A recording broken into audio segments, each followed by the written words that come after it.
Yes, we're going to have a panic index this week. Okay, good night, everybody. No, I'm just kidding. Yes, I do believe that the NHL collectively is in this category when it comes to scheduling and what's going to happen from here. I actually think the players, there's no panic involved. So while the panic index would seem to indicate the NHL might very well be here, we will leave the NHL logo itself off the board. First time I've used that magnet in a long time, and I don't want to have to use it again in the near future. Now I could use it in news videos where I'm just talking about NHL wide stuff, but I don't bother. So how do we measure the panic index right now for teams? You have 31 organizations. The season came to a stop. Thursday night, that's it, done. Okay, everybody go home, right? And by go home, they're all in their home countries with their families and all that stuff right now. So we're looking at a situation where this is going to go on for a long time. I don't anticipate needing to do another panic index probably until fall. We'll put it that way. So where are the teams at right now? So if the season's just done, we're not playing anything more, which teams are going to be all right with, okay, we're just going to go through the draft and go through free agency and, see where we're at in October. That's where I'm going with this in terms of, the panic going forward. Anaheim, there's no real reason to panic, so I'm going to put them on this side of the board. I think they made some good moves down the stretch. I think they made good moves at the deadline. I think the team's looking up. I don't see any reason for them to be, overly happy yet, because I don't think they have that next big star forward. I think the idea is maybe Sam Steele can turn into that. There are a couple other guys who could. Maybe Raquel bounces back.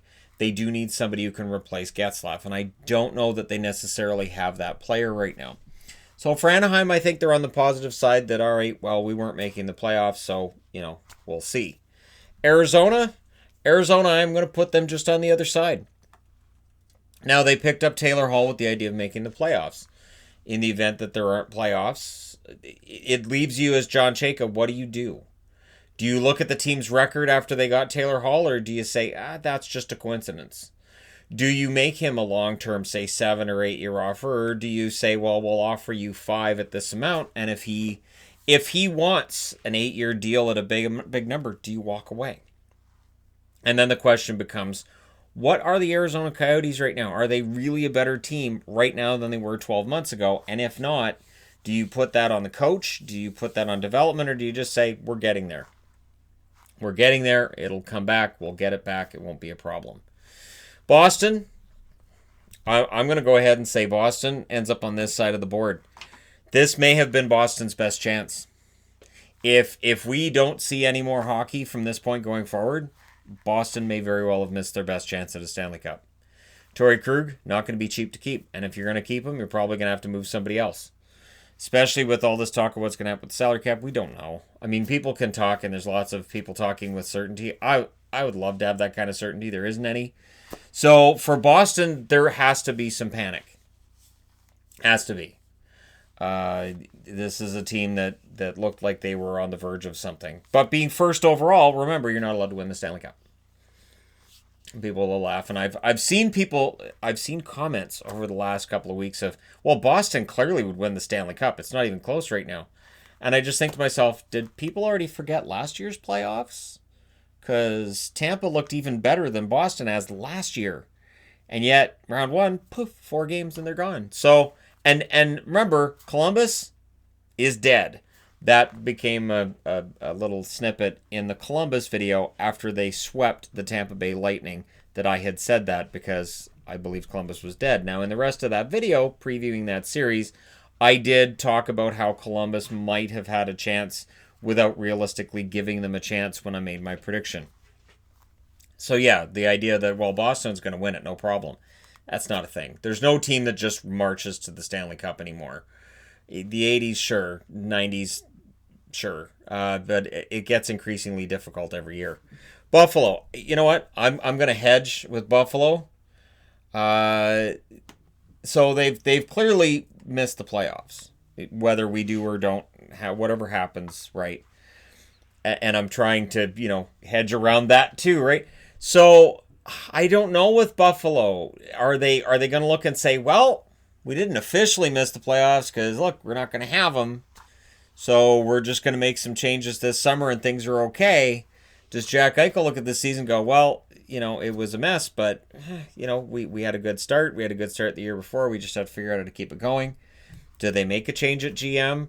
Or did they say, well, we believe in these players and we could just make some small changes and we're okay? I have no idea. Now, the fans, if we're grading it by fans, the fans are right about here. I'm talking about as an organization. So I will leave it down here because people are going to skip to the end and say, I don't think Buffalo's that panicked. But remember, for the franchise, I'm on the fence. I don't know what the franchise's potential is for pressure to make any kind of difference, or if maybe this just lets them off the hook. There are teams that are being let off the hook with what's going on right now. Calgary.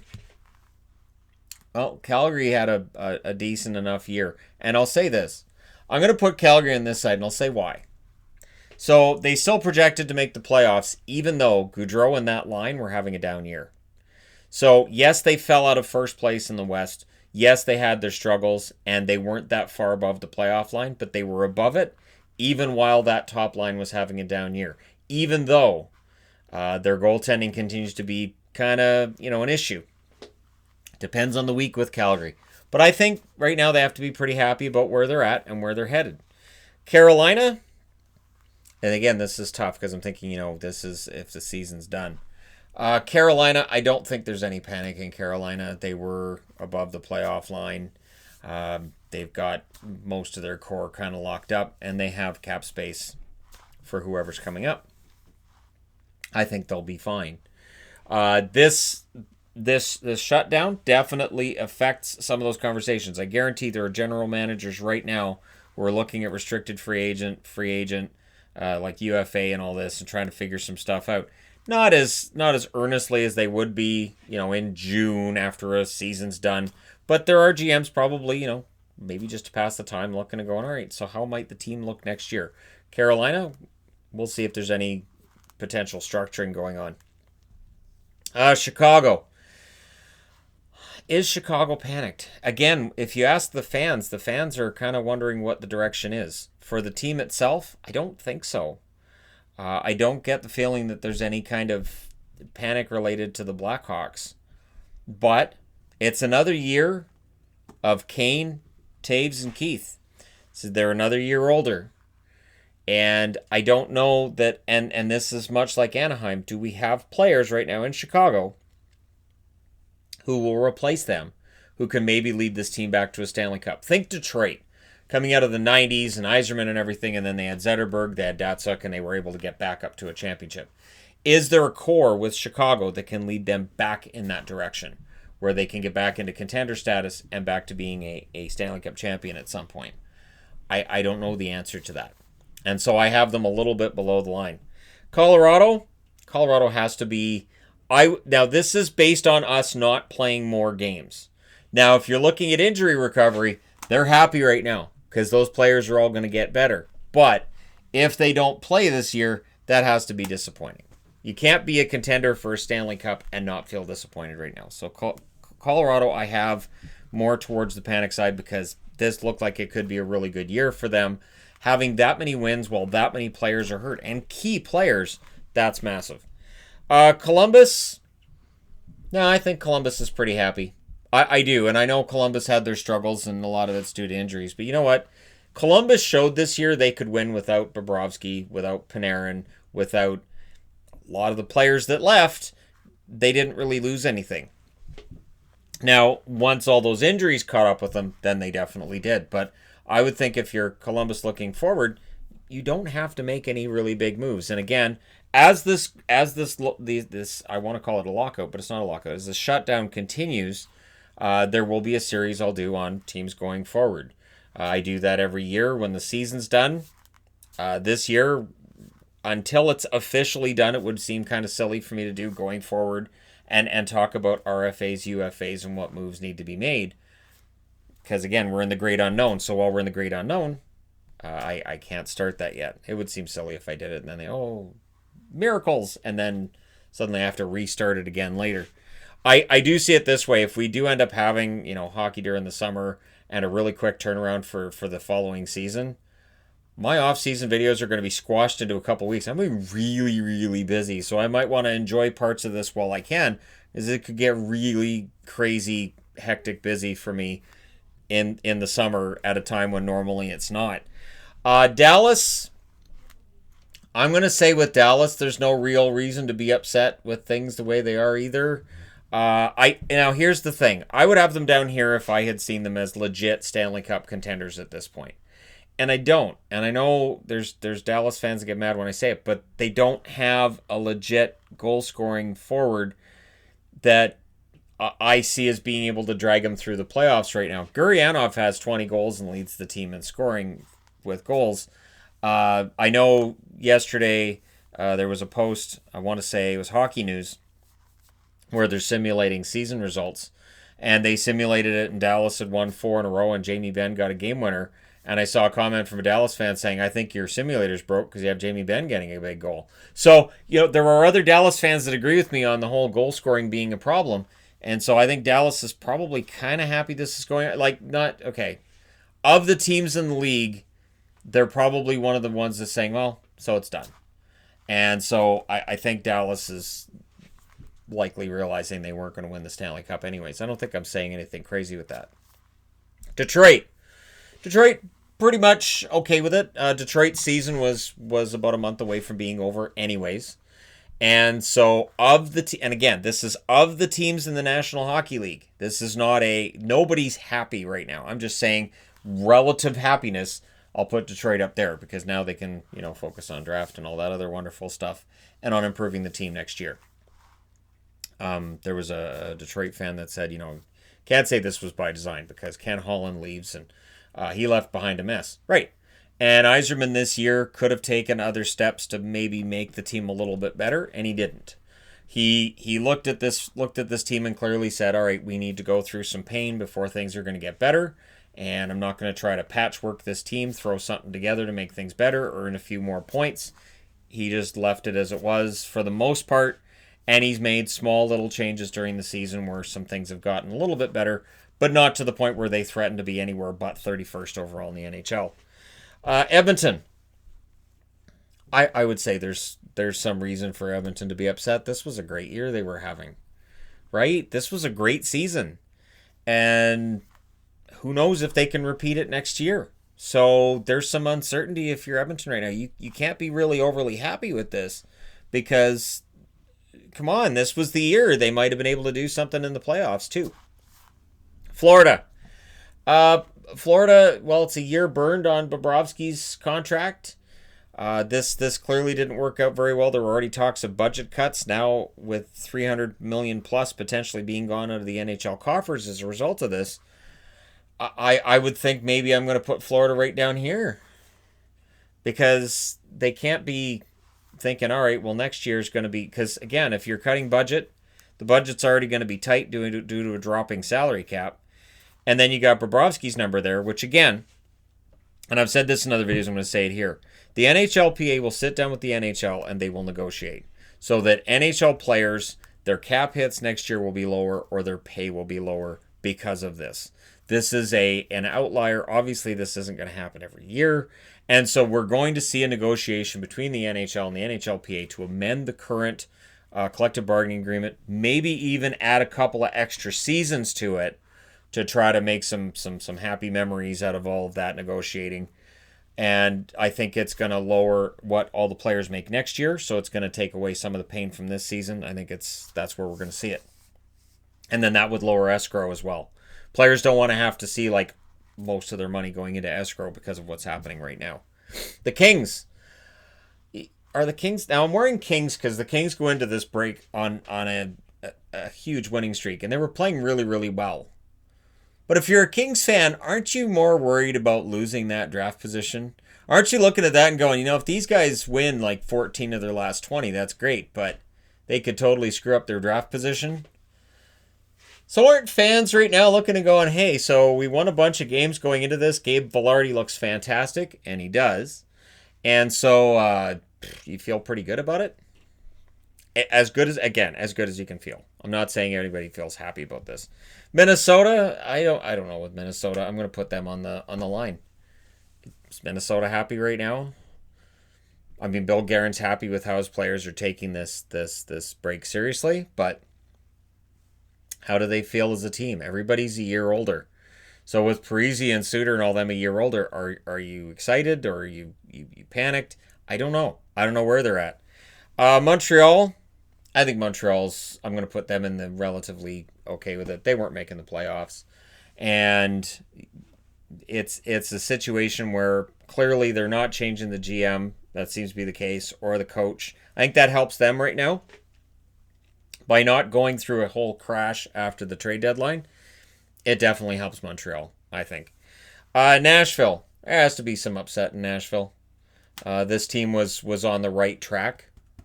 They were getting better as the season went along, and now it's over. And it's too bad because Nashville, I thought of the teams in the West that I've been watching over the last month, I thought there was something special going on with Nashville, and this team could go on another run.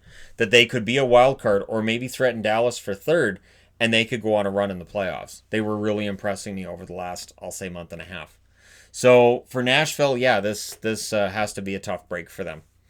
New Jersey, I'll put New Jersey with Detroit and LA because, again, not making the playoffs. Really, really good run at the end. So much like LA, really good run for them at the end. Some confidence there.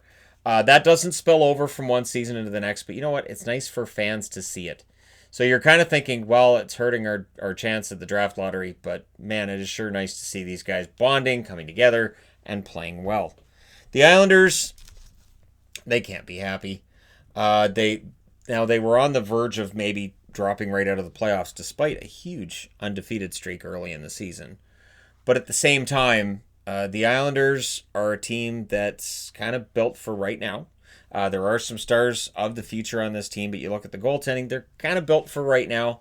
So I'm going to put them a little bit on the lower side of the line, not down with Edmonton, Boston, Colorado, or Buffalo fans.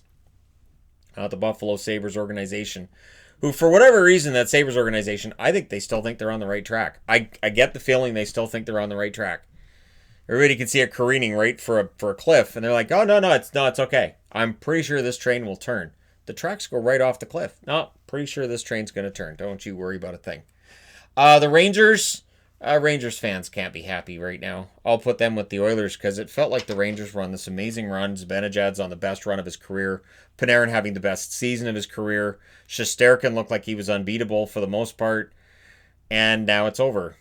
And if we see no more hockey until next season, whenever that might happen. People always want to correct me with, oh, you're saying, and we don't know. So just relax. Have yourself a soda or a pop, whatever you call it where you're at. Just relax. Just chill. We got time. We can go over it. We can all talk about it after. But yeah, the Rangers fans can't be happy with where things ended. This team was ready. They were primed. As much as I like Nashville in the West for a run as an underdog, I really like the Rangers too. This was a fun team to watch. Ottawa fans, organization, absolutely overjoyed. San Jose, 29th overall. They're 30th. That's some pretty good lottery odds for Ottawa. So while we talk about how Detroit, the odds are they may very well draft 4th, Ottawa has an excellent chance to be at the very least top 3. And if Ottawa wins, say, the first pick, we could see the Senators having 2 in the first 5. So in a pretty good draft, too. This is not a slouch of a draft. This is a really good draft. Philadelphia, Philly fans, I got to put them down with Columbus and Boston. Contending team playing, again, much like the Rangers, some of the best hockey they've played in a long time. And so this has to be frustrating. Absolutely frustrating for both fans and organization. Pittsburgh's a tough call. I'll put them on this side of the line. So again, along the same line as here. I'm trying to separate out who I'm putting where. Pittsburgh, I'm having on the lower side of the line because Crosby's a year older. Malkin's a year older. I'm not sure that they have the starting goaltender right now that can win another Stanley Cup, and they're trying to win that 4th Stanley Cup with Crosby and Malkin. And I don't know that this organization has anybody to replace them. So that's why I'm putting them on the lower side of the line. Because again, every year you get closer to the end of Crosby's career, the end of Malkin's career, and then you're in the great unknown. San Jose, I think San Jose's glad if this is it. I think they're glad that that's done. They're not happy about the fact that that draft pick they gave to Ottawa is going to be an excellent player. Just imagine if it's Stützle or if it's Lafreniere. That really tilts the trade a little bit in favor of Ottawa, and by a little bit I mean completely and totally cascading in favor of Ottawa. So for San Jose, I think they would be glad that it's done though. This has been an absolute disaster of a season, and it didn't. It was getting a little bit better in recent weeks, but not that much better. Not really. St. Louis. St. Louis I'll put down here with Boston, Colorado, and Philly. Not happy. This was their chance to win back-to-backs. Now, I've seen St. Louis fans say, and they're right, they are still the reigning Stanley Cup champions. Tampa Bay was the reigning Stanley Cup champion from 2004 to 2006. No, they didn't award a Stanley Cup in 2005, but that's just fine. They were still the reigning Stanley Cup champions till 2006. So for St. Louis, they're reigning Stanley Cup champions, but this team looked like they could win back-to-back Stanley Cup championships. Should they get out of a really tough Central Division's first round, this was a team that could have done some real damage. So we may not know just how good St. Louis could have been. We may not know if they could win back-to-backs. And 2021 would be the next chance to win one, should we not crown a champion in 2020. And we just don't know where teams are going to be at that point. We don't know the cap number. We don't know where players are going to go. Free agency, drafts, all this other wonderful stuff. We just don't know right now. Tampa Bay, I'll put them down here. I'm not going to have them as close to the panic line as Boston, Colorado, Philly, and St. Louis. But Tampa Bay had a lot to prove this year. And they looked like they were on their way to proving it. And now the season's done. And same as with Pittsburgh and other teams. When you've got a contending team, all of your core players are getting a year older now. And it's not easy to just recreate that from year to year. You have salary cap concerns and all this other stuff, and that's going to hit Tampa this summer as well. So regardless of what happens, whether we do or don't play, it's going to hit Tampa. Toronto. I don't know. Are Toronto fans happy right now? I would think not. I'll put them on this side. No, you know what? No, we'll put them down here. Who's on their blue line next year? So again, this kind of had to be their year. I said that coming into this season. I said that during previews during the summer. With everything Toronto's done, with the salary cap being where it is, and with the money that was given to guys like Marner, Matthews, Tavares, and Nylander, who have all been excellent players for them, you know what? They have a hard time with that whole blue line thing. And, people have made jokes about it. I'm not trying to make light of it, but it's going to be an issue next season, is staying under the salary cap, no matter where we end up at, no matter what it does, and being able to have a defense that gets you a Stanley Cup. This isn't just about having really good forwards that can score and having a good team. You are supposed to be trying to get to a championship. And to me, the Toronto Maple Leafs right now look further away than they did 12 months ago, not closer to it. And if this is the end of this season, and we go into next season with a team not being improved on the blue line, that's a problem. Anyways, I'd be really interested to know from Toronto fans how you guys feel about the team, and if this is it, if this is the dividing line, okay with it or panicked? Let me know.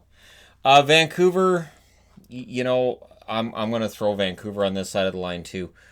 Much the same reason as Edmonton. So a pretty good run. It looked like the team was going to make the playoffs potentially for the first time in 5 years. And I say potentially because just below the playoff line when we went into this shutdown, I don't know. I don't know if, and like, Vancouver should be good next year, but Vancouver is such an unpredictable franchise throughout their history. When we get into history videos and I start talking about teams, I'll get into Vancouver's unpredictable history. It's been that. In that there at times where the team looks like it's going to get better, it doesn't, and at times where it looks like the team's just awful, they rise from the ashes. I just don't know. I really don't. So I'm going to put Vancouver on this side just because I don't know how next year's going to go for them. We've got question marks with Markstrom, right? I'm going to keep Markstrom. Demko played well while Markstrom was out, but is he ready to be a starter in the NHL? I think that question is still unanswered. So, yeah, there's some concerns with Vancouver. Vegas, I would think Vegas would be on this side as well. Well, no, I'll put them on the positive end. The odds of Vegas falling back next year, not that great. I mean, it's possibly there, but if they can work out a deal with Leonard, if they could keep Leonard around, and you've got Leonard and Fleury as your goaltending tandem, they'll be fine. While there may very well be fans around the NHL that are waiting for the fall of the Vegas Golden Knights, I think you might be waiting a while longer. They are not on pace at this point to end up, if we played the full 82 game season, to end up with the number of points they had 2 years ago, but they very well may have passed the amount of points they had last year. So in the case of the Vegas Golden Knights, I do think there's reason to believe that they'll still be pretty darn good next year too. Capitals can't be happy about this because every year you're getting Ovechkin a year older, Backstrom a year older, and now Holtby. What do you do with Holtby? There's a lot of question marks that honestly they don't want to be asking now. They want to be asking them in June after a Stanley Cup run. So I can't see them being happy. I'll put them with the Oilers, the Rangers, and Tampa Bay. And the last team on the board is Winnipeg, and I always do this in alphabetical order because it's just how I work it. Winnipeg, Winnipeg is one of those ones I'm not sure. I'm not entirely sure. I would think that with how they came through this season, Bufflin at the start of the year going, I'm not going to bother. You guys aren't going to finish the season anyways. And you're like, what do you know? And he's like, wait. So, with all of that hanging over the team and all the defense they'd lost and everything, I would think if you're a Jets fan, you have to be optimistic about next year. No matter how this season ends or what has happened, you have to be optimistic that things are going to go well. So I'm not going to put them at the happy end where you've got 4 rebuilding teams here that are just okay with the idea of, all right, if that's where the season ends, okay. But, the Jets, in fact, I'll move the Jets up with the Sharks, Columbus, and Calgary. Now we'll do that. So it's something different today for the power rankings. Power rankings are Saturdays. And yes, I am working on different ideas for power rankings that I will continue to do on Saturdays. There'll be something different, obviously, because I can't just go same spot. Nothing's changed. Come back next week. So there'll be something different. But Panic Index is what I'm doing now. And this may very well be the last one I do for the season. So that's where we end up. And again, let me know what you guys think in the comment section below. And again, if you've skipped to the end, I'm talking about fans for Buffalo being here, not the team. The organization itself, I don't get a read on them as to whether or not there's any sense of panic whatsoever. To me, it almost looks like they're saying, yeah, no, we're on the right path. We'll be fine. We've got some things we can do, like in the offseason. We made some changes, and then doesn't help. So Buffalo has some organizational issues there, I think, which is why I think for fan reasons, I still got them down here. All right, let me know your thoughts in the comment section below as always. Don't forget to hit like and subscribe if you're browsing your way through. You just happen upon this video. Thank you guys so much for all your support. It means a lot at this time in place in our history, and we'll all look back on this later and say we all got through it. All right, thank you guys so much for that, and I will talk to you again soon.